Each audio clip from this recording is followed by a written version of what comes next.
Welcome back, truth seekers, to the second chapter of our deep dive into the legend of the Ghost of Manhattan. In part 1, we explored the origins of the myth-tragic tale of Elias Vance, the brilliant but forgotten architect, and the eerie sightings that have haunted the city's skyline for over a century. We sifted through yellowed newspaper clippings and listened to chilling eyewitness accounts. But today, we move beyond the whispers and shadows. Today, we begin the unraveling. We're going to follow the breadcrumbs, connect the dots, and attempt to separate the phantom from the facts. Our investigation picks up in the late 1920s, a time of dizzying ambition and soaring skyscrapers. This was the era of the race to the sky, a fierce competition between architects to build the world's tallest building. The Chrysler Building and the Empire State Building were the titans of this battle, and it's here, amidst the steel beams and rivets, that the story of Elias Vance takes a fascinating turn. Official records, as we know, are thin. Vance's firm dissolved after his supposed disappearance in 1895. But as I dug deeper into the archives of the city's top architectural firms of the 20s, I found something that made me stop cold. Buried in the preliminary design notes for a lesser-known but equally ambitious skyscraper project, the Metropolitan Life North Building, were a series of intricate, unsigned sketches.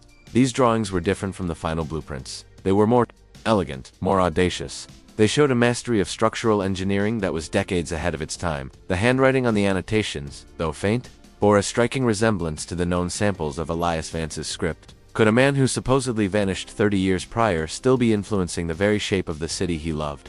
This discovery sent me down a new rabbit hole. I began looking not for a ghost, but for a man living in the margins, a man forced into the shadows.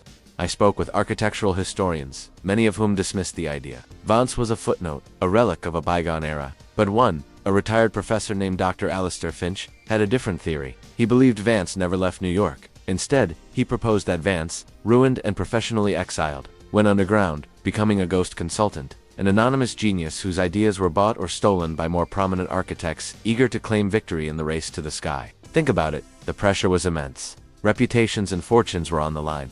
What if a struggling architect, desperate for a breakthrough, was approached by a mysterious, older man with revolutionary designs? A man who asked for no credit, only quiet compensation. This theory explains the sudden leaps in innovation we see during that period. It also aligns perfectly with the legend of the ghost. The sightings weren't of a supernatural entity, but of a real man, Elias Vance. Observing his stolen creations from afar, he was the ghost in the machine, the invisible hand shaping the skyline. The most compelling piece of evidence comes from the journals of a construction foreman named Thomas Riley, who worked on the Empire State Building. His great-granddaughter, a lovely woman named Sarah, allowed me to see them. In an entry dated March 1930, Riley describes a peculiar encounter.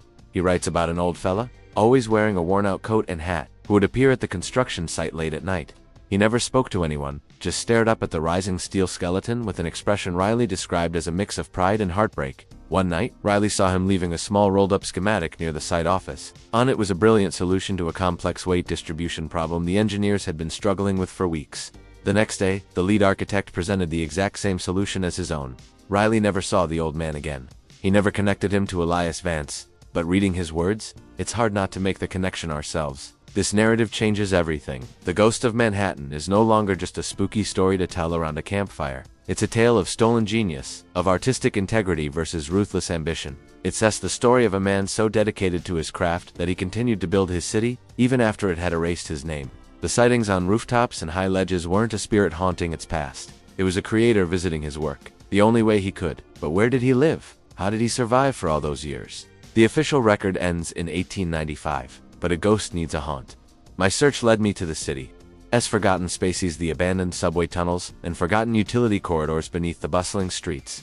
It was rumored that a whole community of people lived down there, the city's outcasts and forgotten souls. It was a long shot, but I had to investigate. I found a guide, a retired transit worker who knew these tunnels like the back of his hand. He told me stories of a man they called the architect, a quiet, solitary figure who lived in a dry, brick-lined chamber. His walls covered in complex drawings and calculations, all done in charcoal on the stone. He said the architect was the unofficial king of this underground city, designing systems to make their hidden lives more bearable. He passed away, my guide told me, sometime in the early 1940s, and was buried by his fellow tunnel dwellers in a place known only to them. He never knew his real name. But the description he gave, an elderly man, always sketching, obsessed with buildings, it was a perfect match. So, have we unraveled the mystery? Have we found Elias Vance? Perhaps not with the certainty of a birth certificate or a signed confession, but the evidence points to a far more human and tragic story than the legend suggests. A man who lost everything but his passion, A ghost not of the supernatural, but of history a living, breathing phantom of ambition and betrayal, who left his true signature not on a blueprint, but on the very soul of the city itself. The next time you walk through Manhattan and look up, don't just see the steel and glass. See the stories etched into them. Think of the silent architect, the ghost consultant, who may have been the true visionary behind the icons we cherish. The legend of the Ghost of Manhattan is a powerful reminder that history is often written by the victors, and the most brilliant minds are sometimes the ones we never see. They are the ghosts in our grand machine. Thank you for joining me on this journey of discovery. The story doesn't end here. Of course, there are always more shadows to explore, more whispers to chase. If you found this investigation as fascinating as I did, make sure you're subscribed so you don't miss what we uncover next. Hit that like button to help us in our quest for the truth, and I'll see you in the next video. Stay curious.